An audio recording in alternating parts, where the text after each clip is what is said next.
ပေကျူဤရေပေါ်လမ်းလျှောက်ခြင်းနှင့်ပတ်သက်သောစောင့်ပါတပုတ်ကိုပေါ်ပြလိုပါတယ်။ရှီမာတဲခန်းကြီး14အငယ်20 33တွင်ပါရှိသောပေကျူဤရေပေါ်တွင်လမ်းလျှောက်ခြင်းအကြောင်းသည်ယုံကြည်ခြင်းကြောက်ရွံ့ခြင်းနှင့်ကျေးဇူးတော်တို့ကိုအကောင်းဆုံးပြုဖော်ထားသောဖြစ်ရတစ်ခုဖြစ်သည်။ပေကျူပါဖြစ်ခဲ့သည်လေ။မုန်တိုင်းထန်နေသောရေပြင်ပေါ်တွင်ယေရှုလျှောက်နေသည်ကိုမြင်သောအခါပေကျူကသခင်အကယ်၍ကိုတော်ဖြစ်လင်ကိုတော်ထံရေပေါ်လျှောက်လာရန်အမိန့်ပေးတော်မူပါဟုတောင်းဆိုခဲ့သည်ယေရှုကလာလော့ဟုမိန့်တော်မူသည်ပေကျူသည်လေမထွက်၍အံ့ဩဖွယ်ကောင်းစွာရေပေါ်တွင်လမ်းလျှောက်နိုင်ခဲ့သည်သို့သောလေနှင့်လိုင်းတို့ကိုတတိထားမိသောအခါကြောက်ရွံ့မှုကသူ့ကိုလွှမ်းမိုးသွားပြီးနစ်မြုပ်လူနီးဖြစ်ကသခင်ကယ်တော်မူပါဟုအော်ဟစ်ခဲ့သည်ယေရှုသည်ချက်ချင်းလက်တော်ကိုဆန့်၍သူ့ကိုကင်တွယ်ကအနှဲငယ်ယုံကြည်ခြင်းရှိသောသူတင်သည့်အပဲကြောင့်တန်တရားရှိသည်ဟုမိန့်တော်မူခဲ့သည်ယနေ့ကျွန်ုပ်တို့အတွက်ဤဖြစ်ရမှအောက်ပါတင်ခန်းစာများကိုရရှိနိုင်ပါသည်အမတ်တိယုံကြည်ခြင်းသည်အာယုံစိုက်ခြင်းဖြင့်စတင်သည်ပေကျူသည်ယေရှုကိုစိုက်ကြည့်နေတဲ့၍ရေပေါ်လျှောက်နိုင်ခဲ့သည်သို့သောမုန်တိုင်းကိုအာယုံစိုက်လိုက်သည်နှင့်နစ်မြုပ်သွားခဲ့သည်ကျွန်ုပ်တို့ဘဝတွင်လည်းအခက်အခဲများဖြင့်ခရစ်တော်ကိုအာရုံစိုက်သောအခါမဖြစ်နိုင်ဟုထင်ရသည်ကိုပင်လှုပ်ဆောင်နိုင်စွမ်းရှိသည်။နံပါတ်1ကြောက်ရွံ့ခြင်းသည်ယုံကြည်ခြင်းကိုပျက်စီးစေသည်။လေနှင့်လိုင်းတဘိုးတို့သည်အစကတည်းကအရှိနှင့်ပြီးဖြစ်သည်။သို့သောကြောက်ရွံ့မှုကထိုလေကိုပိုကြီးမားသည်ဟုထင်စေခဲ့သည်။ပေတျုကဲ့သို့ပင်ကျွန်ုပ်တို့သည်စတင်အားသက်တော်လဲကြောက်ရွံ့မှုဝင်လာသောအခါယုံကြည်ခြင်းပြပြသွားတတ်သည်ဤဖြစ်ရခကြောက်ရွံ့ခြင်းသည်ရှုံးနေခြင်းမဟုတ်ပဲပြန်လည်အာယုံစိုက်ရန်အတွက်တတိပေးအချက်ပြချက်ဖြစ်ကြောင်းတတိပေးနေသည်နံပါတ်3ယေရှုသည်ကျွန်ုပ်တို့၏အော်ဟစ်တန်ကိုအမြန်ကြားတော်မူသည်ပေတျုသည်ဆက်လက်၍ညှိမြုပ်မသွားခဲ့ပါသူအော်ဟစ်ခဲ့သည်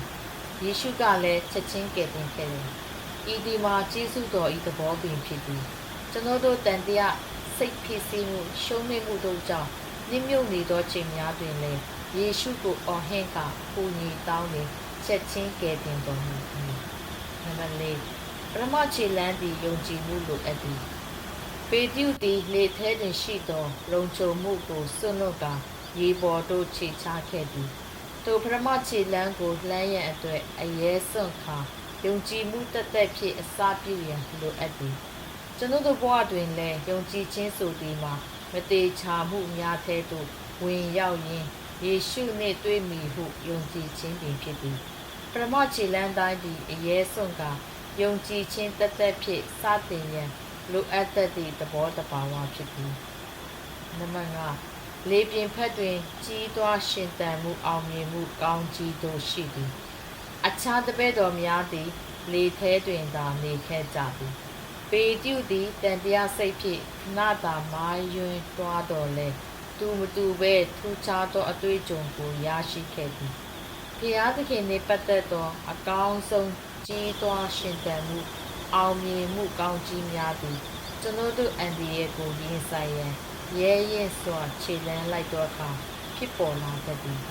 ဤဖြစ်ပျက်သည်ပေတျုအကြောင်းသာမဟုတ်ပါကျွန်ုပ်တို့အကြောင်းလည်းဖြစ်သည်ကျွန်ုပ်တို့၏မုန်တိုင်းများတန်တရားများရဲရဲမှုအခိုက်အတန့်များနှင့်လည်းသက်ဆိုင်နေပါသည်ထွမြောက်ရာကျမ်းအခန်းကြီး7အငယ်30နဲ့16တွင်မောရှေသည်အာမလက်လူတို့နှင့်တိုက်ခိုက်သည့်စစ်ပွဲတွင်အကိုကြီးမဆထောက်ပံ့မှုကိုလိုအပ်ခဲ့သည်မောရှေသည်လက်ကိုခြိသောအခါဤတီလလူတို့သည်နိုင်ကြ၏လက်ကိုချသောအခါအာမလက်လူတို့နိုင်ကြ၏အာယုန်နှင့်ဖူးရတို့သည်ထိုဖြစ်ပျက်ကိုမြင်ပြီးမောရှေနာတွင်တယောက်တစ်ဖက်ရက်၍မောရှေလက်ညောင်းလာလျှင်ကိုကြီးထောက်ပံ့ပေးခဲ့သည်သူတို့၏ထောက်ပံ့ဖြင့်နေဝင်ခြင်းတွင်အောင်မြင်မှုကိုရရှိခဲ့သည်ကျွန်ုပ်တို့အားလုံးလည်းအချင်းချင်းအထောက်ပံ့ကိုလိုအပ်သည်ဖျားသခင်၏မိသားစုဝင်မှမြေကိုမောင်နှမများဖြစ်သည့်အတွက်အထူးသဖြင့်ယုံကြည်ခြင်းခီးစဉ်တွင်ဝိညာဉ်ရေးရာတွင်တယောက်နှင့်တယောက်တိုက်တွန်းခွန်အားပေးရန်လိုအပ်ပါသည်တာမန်ယုံကြည်သူများသာမကအမှုတော်မြတ်၌စက္ကန့်လျက်အသုံးတော်ခံသောဆရာကြီးဆရာမကြီးများတင်လည်း အထောက်ပံ့လိုအပ်သူကိုမောရှိဤအဖြစ်ကိုကြည်ချင်းအားဖြင့်သိရှိနိုင်ပါသည်ဓမ္မကျမ်းစာတွင်ပထမဆုံးအကူအညီပေးသူအထောက်ပံ့ပေးသူသည်ဘုရားသခင်ကိုယ်တိုင်ဖြစ်သည်အာဒံသည်တယောက်တည်းအထီးကျန်သည်ဟုမြင်သောအခါဘုရားသခင်ကသူ၏အထီးကျန်ခံစားမှုကိုထောက်ပံ့ကူညီရန်အတွက်လူမိန်းမအေးဝါကိုဖန်ဆင်းပေးခြင်းဖြင့်ပထမဆုံးသောကူညီထောက်ပံ့ခြင်းကိုဘုရားပြုလုပ်ခဲ့သည်ကူညီထောက်ပံ့ခြင်း၏မူလဇာတ်မြစ်သည်ဘုရားသခင်သာလျှင်ဖြစ်သည်အချို့သောချိန်များတွင်ကျွန်ုပ်တို့နှင့်အနီးကပ်ဆုံးမိတ်ဆွေတငယ်ချင်းမိသားစုဝင်များတို့သည်ကျွန်ုပ်တို့၏အထောက်ပံ့ကိုလိုအပ်နေကြောင်းကျွန်ုပ်တို့တတိမထားမိသည့်အချိန်များလည်းရှိတတ်ပါသည်အာယုန်နှင့်ဟူရတို့၏အထောက်ကူပေးမှုသည်အလွန်ရိုးရှင်းလွယ်ကူပါသည်မောရှေ၏လက်ကိုထောက်မှကင်တွယ်ပေးရန်သာဖြစ်သည်ထိုနည်းတူကျွန်ုပ်တို့၏ရိုးရှင်းလွယ်ကူသောအားပေးစကားကလေးတစ်ပွန်းသည်ထောက်ပံ့လိုအပ်သူတို့ကြီးမားသောအားအင်ကိုဖြစ်စေနိုင်ပါသည်တင်ပေးရမည့်အကူအညီအထောက်ပံ့သည်ကြီးမားရန်သို့မဟုတ်တန်ဖိုးကြီးရန်မလိုအပ်ပါဖျားသခင်ထံမှလာသောကြီးမားသည့်ချစ်ချင်းမေတ္တာသာလိုအပ်ပါသည်မိတ်ဆွေလည်းယနေ့မှစတင်းငယ်သောအကူအညီတစ်ခုခုကိုကြီးမားသောချစ်ချင်းမေတ္တာနှင့်နှလုံးသားအားဖြင့်ပေးနိုင်သောသူများဖြစ်နိုင်ကြပါစေလို့ဆန္ဒပြုပါသည်ကျေးဇူးပြုခြင်းဥစ္စာဝေမျှခြင်းအမှုတို့ကိုမမေ့မလျော့ကြနှင့်ထိုတို့သောရစ်ကိုဖျားသခင်သည်အာရနှစ်သက်တော်မူ၏ဟု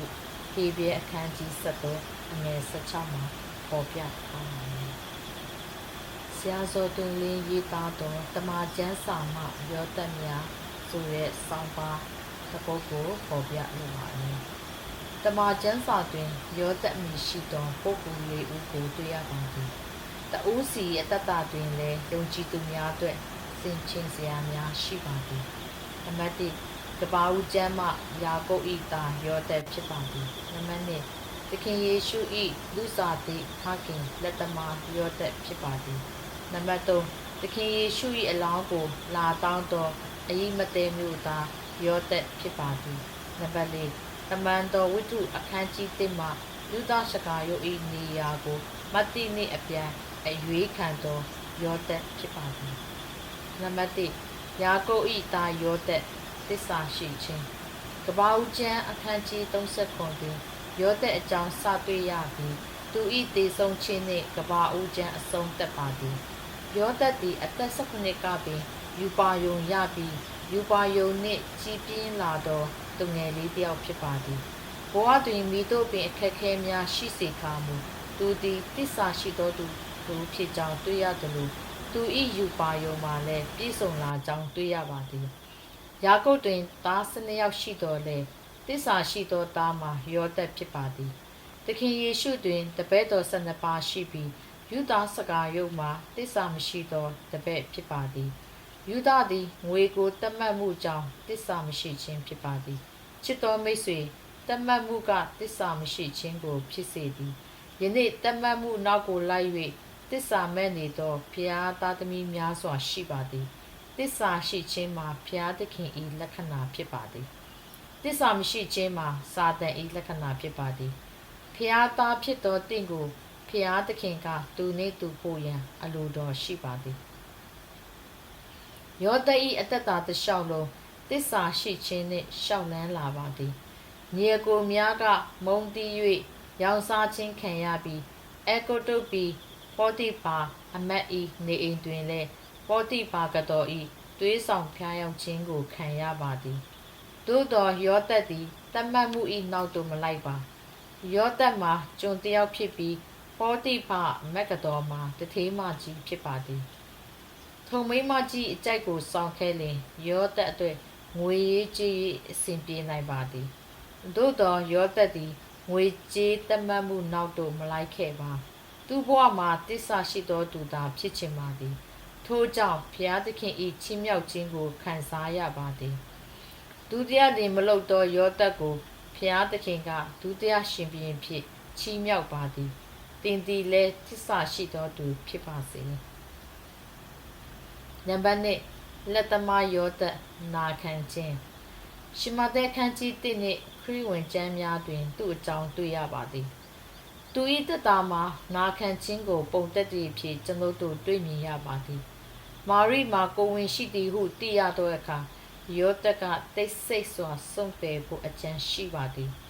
သို့တော်လည်းဘုရားသခင်ကကောင်းကင်တမန်အားဖြင့်စောက်ထင်းရမည်ဟုပြောသောအခါသူနာခံပါသည်တင်းရဲ့တက်တာတွင်လည်းနာခံခြင်းကိုဘုရားသခင်အလိုရှိပါသည်ယောက်ျားတစ်ယောက်အနေနဲ့ကိုဝင်ပါလာသောမိန်းမတစ်ယောက်လက်ထပ်ယူဖို့ရန်မဖြစ်နိုင်ပါ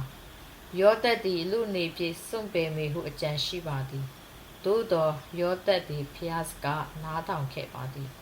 မိမြထိနားထောင်သည်တာဦးကိုမဖွားမိတိုင်အောင်တန်ဝါဒမပြုဘဲနေ၏ဟုကျမ်းစာမှပေါ်ပြရာမာရိကိုညီမလေးတစ်ယောက်ကဲ့သို့စောင့်ရှောက်နေခြင်းဖြစ်ပါသည်သူတို့နှစ်ဦးသည်လူအမြင်မှာလင်မယားဖြစ်တော်လေဖျားသခင်အမြင်တွင်မောင်နှမသာဖြစ်ပါသည်ဤဒီကယောသက်ဤဖျားစကားနားထောင်ခြင်းဖြစ်ပါသည်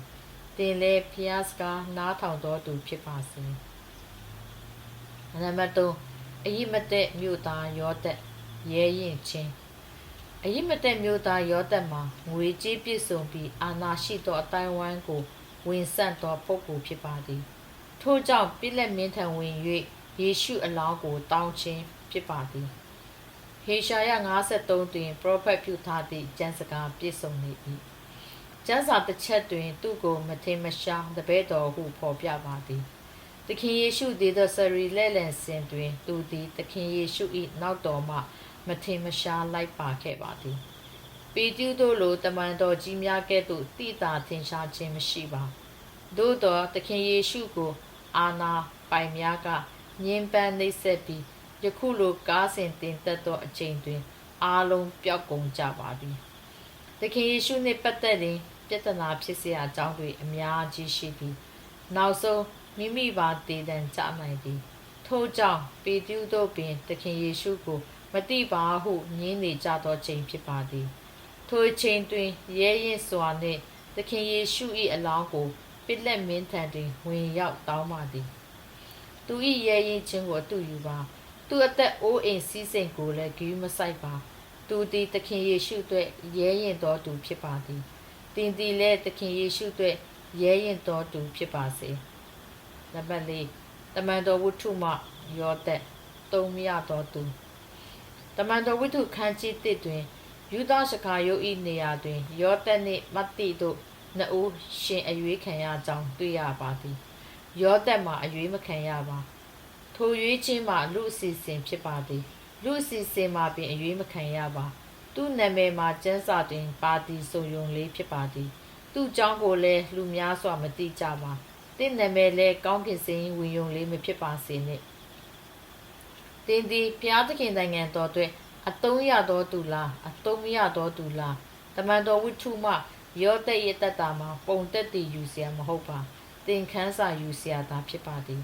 ထိုတူနှင့်သူဖို့ရန်ဘုရားသခင်အလိုမရှိပါတင်သည်မိတိယောသက်နှင့်သူပါသည်ပြန်လည်၍မိမိအသက်တာကိုဆင်ခြင်ပါမိတ်ဆွေယခုချိန်ရှိစဉ်တွင်ဘုရားသခင်နိုင်ငံတော်အတွက်အသုံးရတော်သူဖြစ်ပါစေတမန်ကျမ်းစာမှပုဂ္ဂိုလ်များတဲ့ကအဒိလအကြောင်းရေးသားထားသောဆောင်းပါးတစ်ပုဒ်ကိုဖော်ပြလိုပါတယ်သူအသက်တာ၏ထင်ရှားဆုံးညတွင်လူသားစားခြင်းတိတ်များနှင့်အတူပိတ်လောင်ထားခြင်းခံရတော်သူဖြစ်သည်ထိုညသူ၏အသက်သည်80ဝန်းကျင်ခန့်ရှိမည်ဟုခန့်မှန်းရပြီးသူဘဝ၏နောက်ဆုံးညဖြစ်မည်ဟုသူကိုယ်တိုင်ထင်ကောင်းထင်ခဲ့မိပေလိမ့်မည်သူကိုယင်းနှင့်ချစ်ခင်သောသူ၏မိတ်ဆွေဘီရင်ကြီးသည်လည်းထိုနည်း၎င်းခံစားရမည်မှာမြေကြီးလက်ခတ်မလွဲပင်ဂလိန်ကကြစ်အကွက်ဆင်ခြင်းမတရားထောင်ချောက်ဆင်ခြင်းများ၏နောက်ွယ်ချင်းသိလောက်ကြိုက်တွင်ဖိချစေဟုတော့ပြစ်ဒဏ်စီရင်ခြင်းကိုသူ၏မိတ်ဆွေဘီရင်ကြီးကိုယ်တိုင်အမိန့်ထုတ်ပြန်ခံရသောတန်ရီလာဘီကြီးကိုယ်တိုင်ထိုနေ့တညလုံးအားတော်မခေါ်ပဲအစာရှောင်ဆူတောင်းကောင်းဆူတောင်းနေပြီလိမ့်မည်သူကိုယ်တိုင်အစာရှောင်ဆူတောင်းတကယ်သို့လောင်ကြိုက်တွင်မှချင်းသိများလဲအစာရှောင်ဆူတောင်းနေကြရင်ရန်ကောင်းမှာပဲဟုပြင်တစ်ချက်စဉ်းစားနေပြီလိမ့်မည် ဒန်ရီလာသည်ကိုလွန်ခဲ့ပြီးသောနှစ်ပေါင်း60ပတ်ဝန်းကျင်ခန့်မှစတင်ပြီးဤတဲထိတ်ရင်ကိုဘဝဆက်လန်းတွင်ပါဝင်ကပြအသုံးတော်ခံခဲ့ရသည်ထိုချိန်တွင်သူသည်ဆယ်ကျော်သက်အရွယ်ဖြစ်ပြီးမိုင်ထောင်ချီဝေးသောတနေရာတွင်ရှိနေခဲ့သည်မင်းသားဒန်ရီလာဖြင့်ဂျူးပင်တစ်ပါး၏ဆွေတော်မျိုးတော်ဝင်တော်ဝင်မင်းသားတစ်ပါးဖြစ်ခဲ့သည် BC 990နှစ်တွင်ဗီဘီလိုဘုရင်နေဘုတ်နေဆာကသူ့ကိုခွန်ပေးရန်နင်းဆိုသောယေရုရှလင်ကိုအပြစ်ပေးရန်ကျူးကျော်သိမ်းပိုက်ပြီးတုတ်ပန်းအဖြစ်ဗီဘီလိုနိုင်ငံသို့ပေါ်ဆောင်သွားခြင်းကိုခံခဲ့ရသည်အမှန်တကယ်တော့အခွန်ပေးရန်နင်းဆန်ခဲ့သောဂျူးရှင်ဘုရင်ယောရကိန်းသည်ဗီဘီလုံစစ်တပ်ရောက်မလာခင်တွင်လက်ရွာဆန်ခဲ့ပြီးအသက်18နှစ်သာရှိသေးသည့်သားတော်ယခေါနိအုပ်ချုပ်မင်းလုပ်သည့်ကာလဖြစ်သည်နေဘုတ်နေဆာသည်ဘုရင်နန်းတော်နှင့်ဗိမာန်တော်တွင်ရှိသမျှကိုယူဆောင်သွားပြီးတုံပန်းအဖြစ်ဂျူးလူမျိုး1000ကျော်ကိုလည်းဗီဘီလုံနိုင်ငံသို့ခေါ်ဆောင်သွားသည်သူခေါ်ဆောင်သွားသည့်တုံပန်းများတွင်ဂျူးလူမျိုးတို့၏အကောင်းဆုံးအတော်ဆုံးပပုပညာရှင်များလက်မှုပညာရှင်များနန်းသိမင်းကြီးမင်းသားများစစ်မှုရေးရာကျွမ်းကျင်သူများပါဝင်သည်အစင်ရဲဆုံးသူများသာယေရုရှလင်တွင်ကျန်ရစ်ခဲ့သည်ဟုဓမ္မရာဇဝင်စတုထဆောင်အခန်းကြီး24အငယ်14တွင်ဖော်ပြထားသည်ထိုအချိန်တွင်ဒန်ယေလသည်ဂျူးရှင်ဘုရင်ယေခေါနိနှင့်အသက်အရွယ်မသိမရင်းသာရှိပေမည်သမိုင်းပညာရှင်များကဒန်ယေလနှင့်ဘုရင်ယေခေါနိတို့ကိုတုတ်ပန်းဖြစ်ခေါ်ဆောင်သည့်ခရီးတွင်မင်းကြီးမင်းသားများဖြစ်သည့်အတိုင်းကောင်းမွန်ဆောင်ခေါ်ဆောင်သွားသည်ဟုဆိုသည်အဘဲကြောင့်ဆိုသောသမိုင်းထောက်သားများရဗီဘီလုံနိုင်ငံသည်ကျူးကျော်သိမ်းပိုက်ခြင်းပြုသောအခါအကောင်းဆုံးအတော်ဆုံးလူများကို၎င်းတို့နိုင်ငံ၏လူမှုအဖွဲ့အစည်းတိုးတက်ရာတိုးတက်ကြောင်းတို့တွင်အသုံးချရန်ထိမ့်သိမ်းလေးရှိသောကြောင့်ဖြစ်သည်ဒီနေ့ပကတဲ့ဟုလူသိများပြီးထိုချိန်ကဗီဘီလုံဟုခေါ်သည့်နိုင်ငံရောက်သောအခါတုံ့ပတ်များထဲမှအတော်ဆုံးလူများကိုရွေးပြီးဘုရင်နန်းတော်၏အမှုတော်များထမ်းဆောင်ရတဲ့အတွက်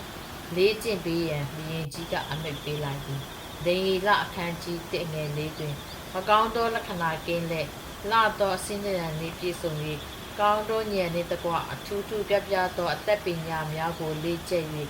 နန်းတော်၌အမှုထမ်းခြင်းကသက်ဆွဲနိုင်သောလူပြိုတို့ကိုဣတိလမင်းမျိုးမင်းသားထဲကရွေးကောက်၍ဂါလတဲဘာသာတက်ကိုတင်စေဟုအမိန့်တော်ရှိ၏ဟုဖော်ပြထားသည်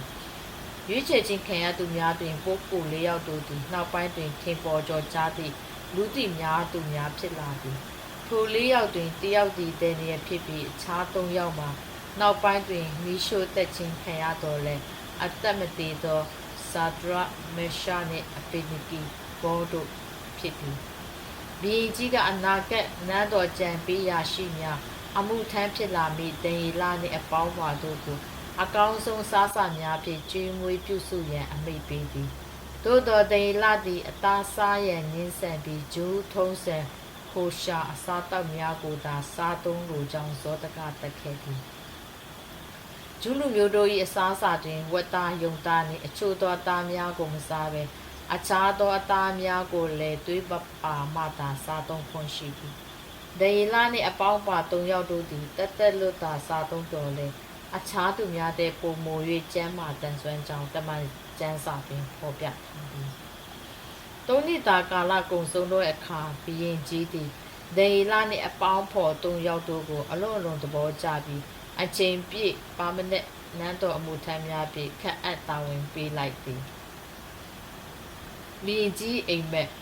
ဒန်ယေလသည်ဘုရင်နန်းတော်တွင်အကြံပေးအရာရှိဖြစ်နှစ်ပေါင်း60ကျော်တာဝန်ထမ်းဆောင်ခဲ့သည်